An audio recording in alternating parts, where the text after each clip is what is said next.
On pourrait croire que la réalité est une chose fixe, objective, la même pour tous, mais c'est plus subtil que ça. La réalité concrète existe, c'est sûr. La réalité brute, celle qui te demande pas ton avis. Pourtant, ce qui compte le plus, c'est la façon dont tu la perçois. C'est comment tu l'interprètes, comment tu la vis.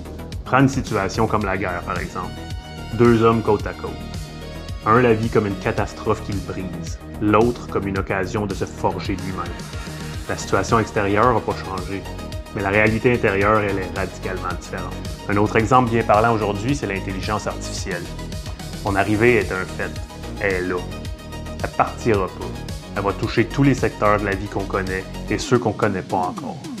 Les data centers qui poussent au Québec, c'est pas une rumeur, c'est une décision concrète, une direction prise. Pour certains, cette réalité-là, c'est l'incarnation de Skynet. C'est l'arrivée imminente du Terminator.